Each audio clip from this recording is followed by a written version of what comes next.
Welcome to the American Intelligence Media. My name is Douglas Gabriel, and today my guest is Michael McKibben. Welcome, Michael. Great to be here. Michael, we're so excited. It's been a while since you've been up here to the studio, and for a while, we were kind of wondering where you went. We had asked a little question, you had been doing such astounding work on finding out the way that Serco and the Crown agents and OPIC and USAID and Lockheed Martin all led back to the Privy Council through this person, Sir Geoffrey Patty, who's on the Privy Council, and holds the Queen's golden shares, which means we really can't even question the Queen, about these things, because no one in the United Kingdom can question her. But you have questioned her. You figured out the way that the Brits have really never let go of America, the way we essentially, certainly economically and perhaps politically, never got through the first American Revolution. So what we then found out, because we had said to you, but Michael, this is good, but where does George Soros fit into this? And you disappeared for a while. And then pretty soon you came out with so much information that it's been posted in the minor finds and the conclave notes and Truth News headlines again and again. But for those of you who weren't able to follow some of the ins and outs of this, we're going to focus now on a character, Sir Lord Malloch-Brown, and we're going to find out that what we had been shown by Michael and the researchers at Americans for Innovation and the other researchers, I don't know if I should name these other groups, but all these people you work with, what we're going to show now is that that was the tip of the iceberg, and that the most evil person that I had come across, Sir Geoffrey Patty, who really is kind of unparalleled except compared to George Soros perhaps, I thought, it can't get any worse. But Michael, you came up from the mines, you worked those gnomes half to death, and now you're going to tell us about Malloch-Brown. What do you got to tell us? Yeah, I need to give a shout out to all the people that are doing this research. I'm more or less their spokesman. But what we've discovered is, it's kind of mind-boggling in one sense, because what is becoming clear is that the global problems we're having right now go back centuries. And you really have to follow the money to understand what's going on. And so when it comes to the England and the Queen and the Bank of England and the history of Great Britain, you're going back hundreds of years. And so the reason things have slowed down is because the amount of information has quadrupled that everyone is sifting through. And the bottom line is we're seeing confirmations of many of the things that you've been talking about, you and Betsy, for a long time, about the way the Bank of England is structured, how it's related to the monarchy, how it's related to Europe, and what happened in the American Revolution and afterwards. And one of the things that's, from a global perspective, that we're seeing is that while in 1776, we won the, quote, American Revolution, what we didn't do was really deal with the underlying economic structure of our country. And so what we see now is the British lawyers, the British bankers, the British accountants continue to do business with our country. And what they did is they just figured out a different way to continue controlling the colonies. And so what we're looking at now is the British version of Swiss bank accounts. And that's really where things are a little bit stalled in terms of the research, because the disclosure rules are very different in England as compared to our SEC rules in terms of being able to see who's invested in a company and how are they benefiting. And bottom line is, at the big picture level, what we've discovered is something called the nominee account that really hides the dirty secrets of the way British companies are structured. And this spans the planet in terms of who's involved in these nominee accounts? And the answer is you don't know. So these nominee accounts are directly related to the offshore bank accounts in the Cayman Islands, in the Bahamas, in Hong Kong, and all over the planet. And so it's very clear that the people who are the self-appointed elites of our world are really hiding their deep, dark money in these nominee accounts in London. And then those nominee accounts work through stockbrokers who move this money around the planet through these offshore bank accounts. And so inside those nominee accounts, you don't know who's investing. But one of the things that became evident as we looked at those nominee accounts, in compared to what our officials, our judges, our politicians are disclosing on their financial holdings, is not a single American politician or judge is disclosing any holdings in any British nominee accounts. Not a single one. And so that in itself is suspicious. And so what we're looking at is now needing to see who's in these nominee accounts that's an American political or judicial official, because I think there we're going to see Pandora's box. Which you've already done, and you've pulled out some names from that hat.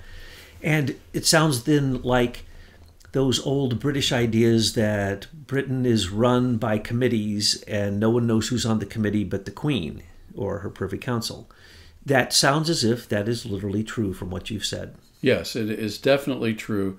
These nominee accounts, the way I know we're going to go into the weeds here with financial stuff, but you can't help it. And so this is for the white hats out there who need to know this information. But if you go in and look at the shareholdings and the directorships of a British company, you're going to see certain things listed on the stock exchange and on something called Companies House. You start digging into that and you see a lot of reports that are prepared by Ernst & Young, Price Waterhouse, KPMG, all the usual suspects. But these reports are amazingly adept at putting out 25, 35, 50 pages of reports and not saying a darn thing. So what you have to do is get experts at reading between the lines. And what you see between the lines is there are certain people they do identify, and these companies are all nested inside each other. So for example, there's one company that Lord Malloch-Brown, who's on the Privy Council, identifies as a company he's a director of, and it's called Investec PLC. Well, inside Investec PLC, they identify something like 350 companies that they have as subsidiaries. And then even in the report itself, the accountants were so confused as to how these were related with each other that they actually put in a chart, which was a flow chart, that showed that these companies are embedded in each other like Russian nested dolls, 9 layers deep in just one company. And then when you start looking at the companies that are listed as subsidiaries, they roam the planet in terms of where they're operating. Another telling issue there is that even though there's these 350 or so companies, they almost all have the same directors. So there's this cadre of directors they obviously pick to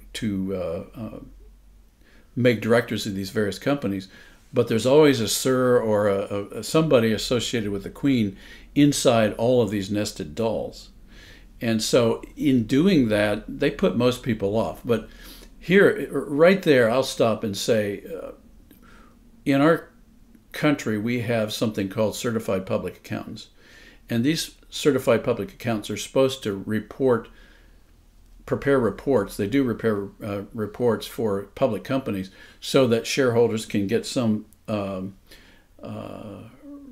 idea of how a company is structured and how a company operates.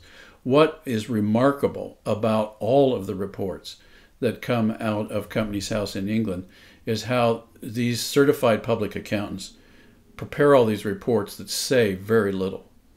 And it's very clear that our certified public accountants, at the highest level anyway, the multinational ones, are in on this gig. And they're particularly protecting those people who have put their money inside all of these companies in something called nominee accounts. And these nominee accounts are basically where a stockbroker sets up a company called a nominee account. You, as somebody who wants to hide your investment from public knowledge, put your money in that nominee account, and that nominee then is the one who invests in the company. So whenever reports are prepared, all you'll ever see is the shareholders, this nominee account. But we now know from WikiLeaks and Swiss Leaks and Panama Papers and all of these different disclosures of this structure that those nominees then turn around and put that money in offshore bank accounts. And that's how the rotating laundry system works. And so they basically create all this wealth for these people inside these nominee accounts, and the public has no idea what's going on. And that appears to be at the highest level how the people who are attempting to take over our governments and create this one world economy are operating behind the scenes. So in short, what the nominee account is, from my view, is a Swiss bank account on steroids. It's a much more sophisticated way of hiding cash than even the Swiss had. And the other aspect of that is because it's in England, and so many people who are sirs and lords and barons and landed gentry are protected by the Queen, who controls the Bank of England, and therefore these people never have to disclose who they really are. It's a beautiful system. They learned from the Vatican, making sure that they are immune from taxes, immune from courts, and immune from ever being prosecuted for their insider knowledge and their insider trading that leads them to be wealthy and gives them a chance to rip off every country that they're active in and put it into their own offshore accounts. We've often said and pointed out that 65% of American wealth goes into offshore accounts with no taxes ever being paid on it each and every year. And that's a very conservative estimate. Yeah, so it appears that they goes to the nominee account in England and then to the offshore account, because the protection of these people is the Queen. That's if they ever really get in trouble, they have the Queen to go to, because she's got her own court called the Queen's Court. So all these people end up, if they end up in court, they end up in this Queen's Court where the outcome is already determined and they'll be protected. And the head judge of that Queen's Court is a Privy Council member, and the head of the Bank of England, David Walker, a Privy Council member, and the head of everything, they're a Privy Council members. 597 of them, I think, at your last count, unless they've added a few more since. No, it's 597 is the right number. So there you have it. Just as you say, they all report to the Queen. The Queen is the only one who, or the Crown, let's call it the Crown, because it could soon be Prince Charlie. So the Crown has the Privy Council. The Privy Council has all of these hidden accounts, hidden people, hidden directors. I think Investec, as I was looking at the list of everything that Malloch-Brown owns, good heavens, he owns about everything. Right. It parallels in terms of the types of industries he invests in. It parallels what Serco holds. And it is apparent that they're working in tandem, that Malloch-Brown is investing in some companies, Serco and Sir Geoffrey Pratty are investing in other companies, and across the board they cede everything they want for this global mechanism that they've created for control. And these nominee accounts are just the tip of the iceberg, because they also hide their money in charities, in not-for-profit organizations. Right, NGOs. In organizations kind of like we have replicated here in America. For instance, when the German, the Dutch, and the British bankers came and set up the U.S. Federal Reserve, and they are basically the owners of it, and what you hear is that we, the American people, own it. That is incorrect. Or you hear that the 12 central banks own it. That is incorrect. It is owned by shareholders. But if you look at the shareholders, just as Michael is pointing out to you, just take one. Take Blackstone. Is it Blackstone or BlackRock? BlackRock. BlackRock. There is a Blackstone, but it's BlackRock, I think. BlackRock, which, how many subsidiaries do they have? I mean, or different groups, what, 25, 30? So you have 100. PLC, you have capital management, you have asset management, all under the same name. And what you find when you look at them, you'll see that BlackRock started off and it was valuated at $1.4 billion. Then they broke off and became BlackRock Capital, But all of a sudden, they're worth $4.5 billion Right. as a branch of a group that was worth 1.4. Those are the fake auditors, as you're pointing out. Those are people who do valuations for large corporations. Shame and it's on all the lies. chartered accountants who fool the public with these reports. They know what they're doing. These accountants are some of the greatest sinners in this whole process, because they're turning a blind eye to the truth that they know exists in these things and putting out something that they know the public will buy.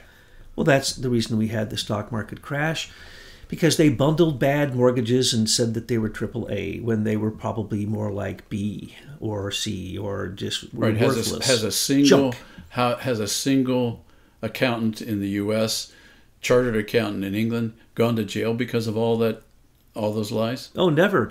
And the other thing I want to point out is they lease gold. Okay, wait, lease gold? If you lease gold, there's only one reason you could possibly lease gold: false valuations, so that when the auditor comes, you count the gold. Yeah, you got all these assets. It's lovely. Auditor leaves, you move it to another bank and lease it there, and they do the same thing. The corruption is astounding, but we learned it really in its terrible institutional machinations in corporations through basically the City of London, and that is controlled, of course, through the Crown. So the Privy Council, I used to think the Privy Council had a few people on it, and that was it, and that they reported to the Queen. And of course, we all know that the Queen has veto power. She's supposedly tutelary. She's supposedly not the leader of Britain and the United Kingdom, but that's a lie, because she has veto power. So if they want to appoint a new whatever, it isn't done until she nods her head yes. And if she doesn't nod her head yes, it doesn't happen. And with her golden shares, Serco, that controls most of the data management in America, and we've gone into great detail about that. Who really owns that? That's the Queen. But you can't ask the Queen about her business. So you're never going to find out the truth. And then in these nested, hidden committees, when you don't even know who's on the committee, and even if you did, there's actually 3 other hidden committees behind that committee that really do the work of that committee. And this you found out so clearly with Baron Malloch-Brown, because there is no end to this guy. We thought Jeffrey Patty was insane and evil, and George Soros. No, this guy may top them all for the ones that we found so far. Is there anything that he has not got his fingers in? I mean, he corrupts elections. He manipulates elections through propaganda. He controls golden shares. Well, I need to stop you on the elections. What was really concerning about Malloch-Brown is his current disclosure. He doesn't even hide the fact that he's a director in a company called SGO Corporation, which owns Smartmatic, which is a prominent election vote counting machine that we use in something like 17 states in our country. Plus, they use it in dozens of countries around the world, from Estonia to Argentina. And as we began digging into this Smartmatic election machine, that was another huge stopping point for our researchers, because they had to dig into the election machines. And I'm going to summarize what we discovered. Sorry, that's my phone. What we discovered is that the Smartmatic machine has a core technology called SmartTech. I think that's the name. No, Optech. Optech. And that Optech engine is running in all the other machines that are used prominently in the U.S. So what we see is a common election machine engine running all of the election vote counting machines in our country, and it all tracks back to Sir Malloch-Brown, London, and the Privy Council. Okay, Douglas, I need to stop you on Lord Malloch-Brown and his holdings, because one of the things he advertises very prominently today is that he is the director of a company called SGO Corporation and Smartmatic. And we said, what's this Smartmatic? Well, we discovered that it's this technology that they claim started in Venezuela and was created for Venezuelan elections and Hugo Chavez, and then Malloch-Brown invested in it along with George Soros, and they moved the company to London. And to cut a long story short, that technology has a core vote engine in it called Optech, which is being used by all of the major providers of election machines in this country, which there are about 5 that pretty much cover the landscape. And all of that technology can be tracked back to Lord Malloch-Brown, the City of London, and the Privy Council. So what we're seeing in that one piece of evidence is the foreign influence over our elections. There's no question. It's public record. And the question is, why are our Secretary of States continuing to allow those machines to be used anywhere in the United States? They need to be scrapped immediately. And Optech controls Diebold and ES&S and the Dominion, Interhard Civic. All of them run on the same software. Now let's go back to the original source of that. Venezuela, Jimmy Carter starting an international foundation for election systems. Right. Wait a second. To help Hugo Chavez. To help Hugo Chavez get elected, they rigged the ability to manipulate election machines that are electronic. Yes, that's exactly what happened. Now, why Jimmy Carter? People forget. They think Jimmy Carter's a nice peanut farmer. No, Jimmy Carter was a rogue CIA agent. He was chosen by the CIA. He was funded by BCCI out of Pakistan, which is totally connected to the rogue CIA and to Pakistani intelligence. He got caught with this, and then it got completely covered up. Isn't that interesting? So why would Jimmy Carter start a rigged electrical system that could manipulate or create basically a software program that could manipulate an electrical voting machine? Mm-hmm. Why? Because it's the rogue CIA. So what is the rogue CIA got to do with Lord Malloch? They're hand in glove. Well, Lord Malloch was the Deputy Secretary General of the United Nations. And the head of the World Bank. Right. And so he basically used his platform at the UN to get involved with the Venezuela elections. And in the process, they developed some software, which was this Optech software that then, through extremely complicated and clearly obfuscated relationships, they moved into all of the election machines. So it appears that our secretaries of state are buying different kinds of technology from different providers. But what our researchers have confirmed unequivocally is that they're all running the same software. That software can talk to all the other software that runs these machines. And there is a global mechanism for rigging all of the machines that are used in the electronic world. And now let's just connect that with the fact that you've already proven that Sir Geoffrey Patty and his group, Strategic Communications Laboratories, and their subsidiary, Cambridge Analytica, as well as many other subsidiaries throughout many countries, have rigged elections in 60 countries. They brag about that. And they brag about it. They say that they mass deception, that is psychological manipulation, and they literally have worked out programs and that they were hired. Strategic Communication Laboratory was hired by the Department of Defense, Obama's Department of Defense, the Board of Broadcasting Governors, through this center called the Global Engagement Center. We paid them $76 million during the election to rig the election and to propagandize Americans through Google, through Facebook, and all media, social media. So we found out Geoffrey Patty and his group, and now they've gone bankrupt, as well as Serco is under fire now because it's been brought out how corrupt they are.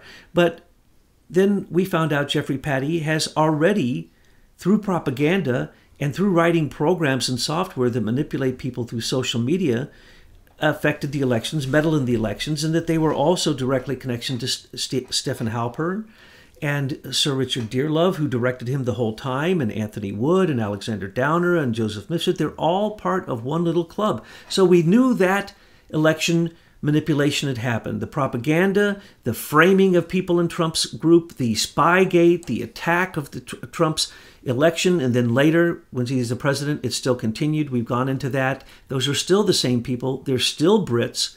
But then, because we asked the question, is George Soros going to take over the European Union's free speech? Yes, he already has. And then we said, well, what does then George Soros have to do with the Queen? And then you find out that because we wanted to also know how unfit Mitt Romney got through that primary, because we knew that he didn't have the votes, and we find out that his son is in charge of the very machines, the company that had the contract for the machines for the election in Utah, as well as 16 other states.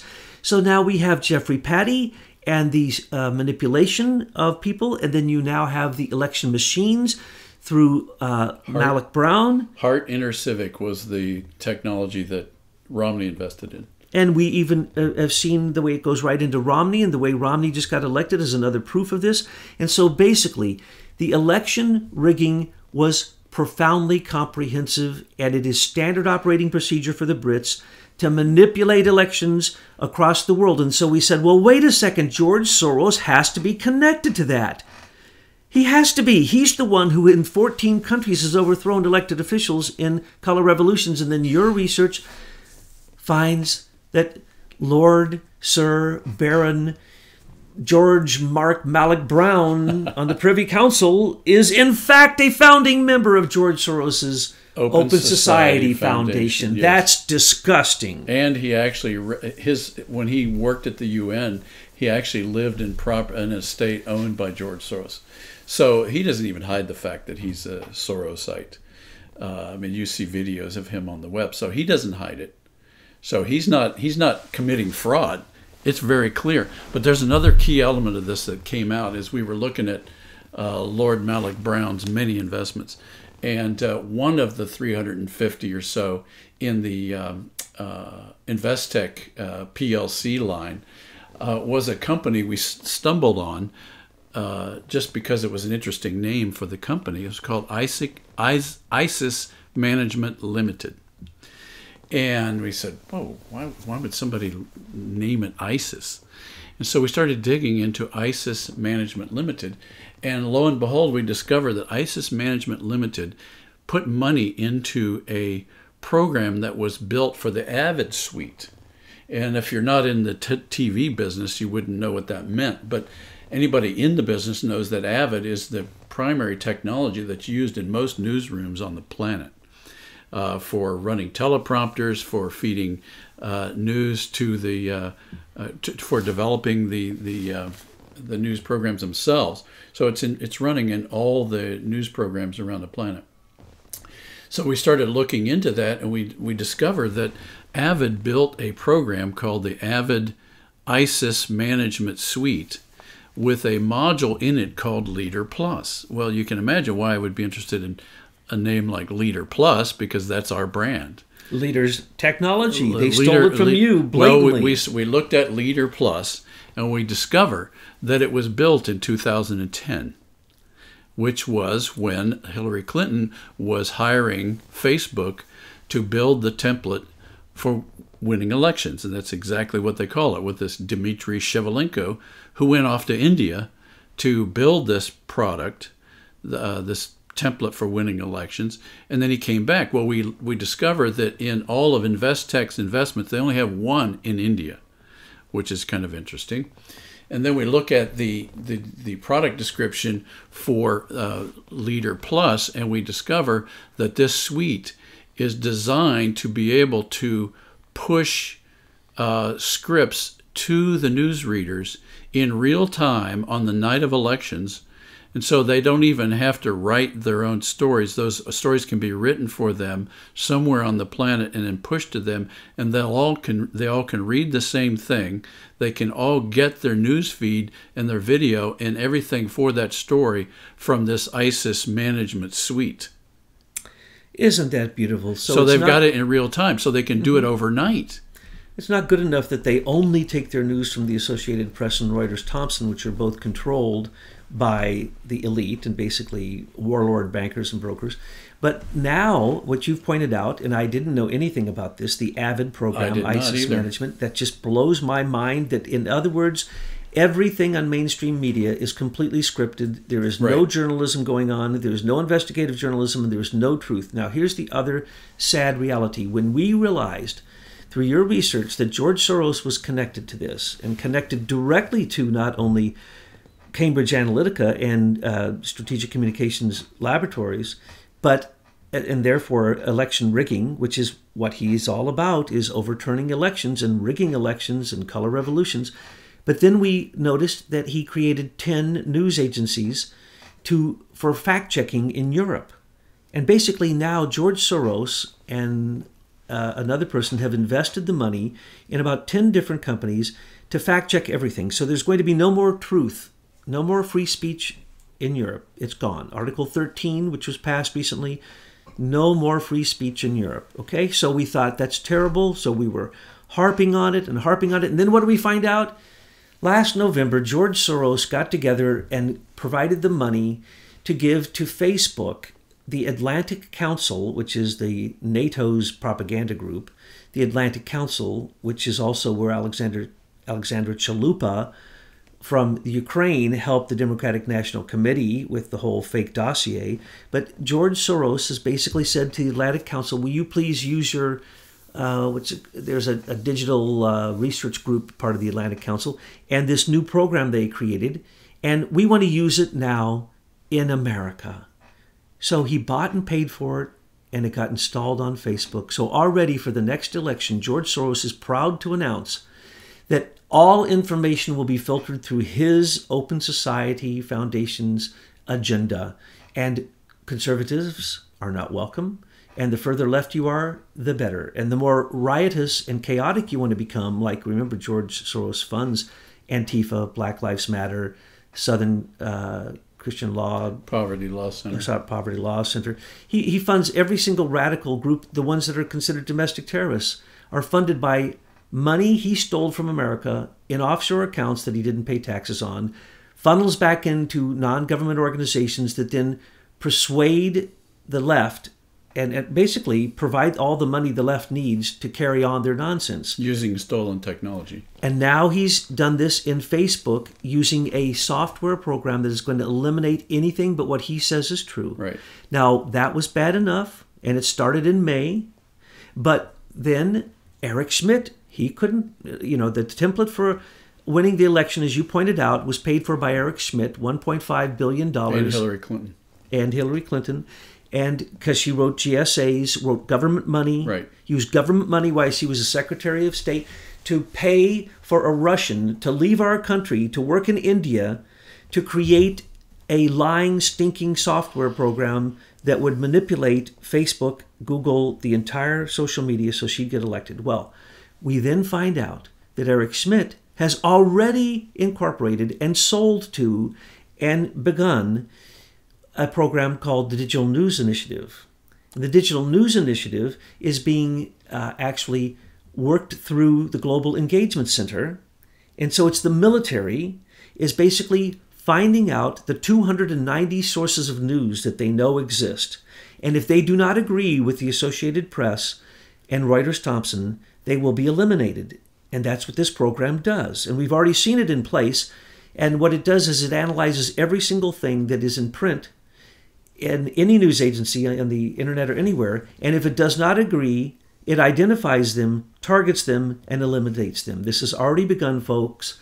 George Soros and Malloch-Brown and Jeffrey Patty not only messed with our last election, they're messing with the current midterm election, and they are simply manipulating us through social media, because social media is a stolen, weaponized, military psyops, basically. But it got carried away because people put too much commerce on it, so now they can't just turn it off. Even though they turn it off in other countries like China, like Turkey, Syria, anywhere they want, they can turn it off. But they can't seem to turn off any social media in America except for conservatives. And now we have literally the very people that you've pointed out the very rat lines of money, the very companies they hide behind, these nominee, what do you call them? Nominee accounts. Nominee accounts to hide them like offshore accounts. And we have our own politicians and our own judiciary system, judges involved in this scam. Well, I think that there's two responses to what you've said already. One is there's a simple way to stop this, and that is go back to paper ballots and have a purple thumb when you come out after voting. Because all this is dependent on digital technology from start to finish. Otherwise, they can't control it from a central location. And I know something about that central location because I invented it. And, William Binney built a legitimate system for monitoring electronic analysis. Yeah. And he didn't build it with the idea of surveilling everyone and controlling our thoughts. So when they shifted in 2001 from his system to our technology, William Binney said they've gone rogue. He saw it immediately, but of course nobody was listening to him. Hopefully they're listening now. So what we've got to do is realize we can't fix this system. We have to turn it off. And then we need to go back to paper ballots. All of our secretaries of state are geared up for paper ballots. They just need to print some more. And then why do we need it overnight? Why do we need the results overnight? Think about that. We don't, as citizens, need the information overnight, but they need it overnight because they want to drive through their choices. And so if they can manipulate the election, and oh, by the way, that software, that Leader Plus software they built, one of the other capabilities is you can go in and change the numbers that are being reported for each state by any kind of remote location through that technology. Well, I know something about that because that's just 2 modules of what they stole from us. And then they didn't even have the creativity to change the name, so they call it Leader Plus, because they thought we were going to go out of business in 2010 and they wouldn't have to worry about us. So that's all we've got to do to fix that is go back to paper ballots. I want to just say I totally support that, and that if we don't do that, we're just stupid. We are. Just completely idiotic, because we now have the proof. The researchers have brought it up. They've shown you the indictable evidence to show not only the proof that they are rigged, but the proof of who is rigging them and the entire history of the way that it came about. So, Sir Lord Baron George Malloch-Brown.